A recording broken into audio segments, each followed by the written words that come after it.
Spent some time at Johnson Road this morning, and indeed it is a time to reflect. And I think it is about that when you come into the cemetery. It is about the time to reflect, a time to come to reality. And I think that many times we think the reality is that which we spend outside in the world around us. But the reality is actually this. I've read one day, after my mom passed away, I did a lot of reading on dying. I think I read 3 or 4 very comprehensive books from an Islamic perspective. And one of the things I read was that if I was to ask my mother if she would return now, she would say no, because she'd seen reality and that all of this was just foolery. And so we are now in this space. We have to do the best that we can while we are here. But part of that is coming into touch with the next eventuality. We speak about return to the grave, and I think that is something we've noted before. People have to be conscious about. Because when you're standing there and you're burying your loved one, you have to remember to return to that particular grave, to keep that grave clean, and also to make that dua for that particular loved one while you remember and think of the time that you are also going to be 6 foot under, and how you would love someone else to come to your grave and make dua for you and keep your grave and your memories alive, inshallah. We see our community have come out to work together, as Allah Ta'ala says in this holy ayah, that we work together on that which brings goodness, which brings piety. This community of the Western Cape is coming out in order to make sure that the maqbaras is looking nice, it's looking in a decent state. They are doing that for a person that has passed on, or a people that has passed on. And for that, we tell the community, come out and assist and do more. And Allah Ta'ala will reward you. You hear the dhikr in the background. You see all the organizations and that are here. Alhamdulillahi Rabbil Alameen. All we need is for you to be here. Remember, like I said before, that tomorrow is going to be our turn. So let's start a process that has been started by the Mowbray Maqbara, Faizal Maqbara, and that is to clean up our Maqbaras, to show care and concern. And when you do come, remember, look at the one next to your loved ones and do something for them, and Allah Ta'ala reward you. And what you do for others, inshallah Ta'ala will come back to you. The importance for us here at the cemetery, and the main reason for having this clean-up day, is for every single family to know where the covers are exactly, because that is one of our biggest problems that we have.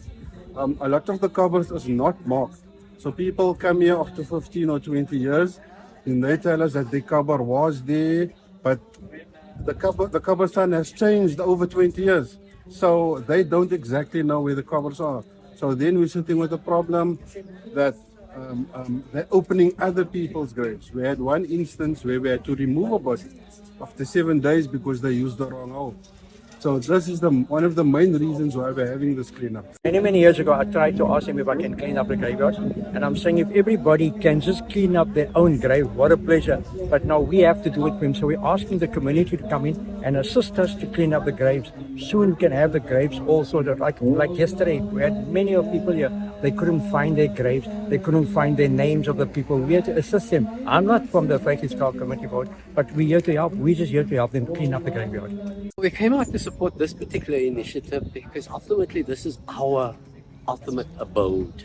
You know, it's important for us as an organization to recognize that we are part of a greater community, and this is our way of giving back to the community as well. You know, the maqbaras are an important place for us as Muslims as well, and you know, we've got to look after it, and we want to be part of this. It's so important for us, especially with now this time where burial space is limited, and we've got to reopen graves where a family member is buried in 15 years or longer. So if you need to reopen that grave, you need to be able to know where that grave is. We follow the sunnah. So it's a great deal of a sunnah, that one sunnah that a person can practice is to come here.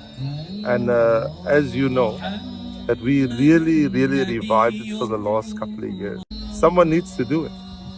And for me, it's my family members that needs our du'as. Yes, some people say you need your du'as at home with mosque.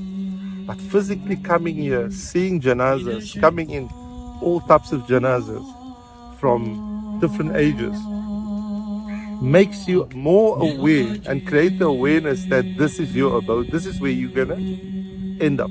After today, inshallah, we are going to move to the Mowbray Maqbara.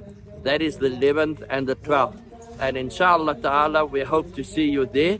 We see what is happening on the Gaza side, Palestinian side. It's sad. But when we see that there is unity in benefit and people come and assist, and like the people of Palestine sees that we are the ones that stand together in unison, then this ummah shows the signs of being innamal mu'minuna ikhwah, that the believers is one ummah. So come out inshallah ta'ala. 11th and 12th is next at the Mowbray Maqbara, and I'm inviting you also come out on this Wednesday inshallah ta'ala at 11:30 Mio Street Masjid. We are going to have the mother of marches. You need to be there. Your presence is important. Your presence will have a great effect inshallah ta'ala. That is on Wednesday for the march in support of Gaza, in support of Palestine. We hope to see you there.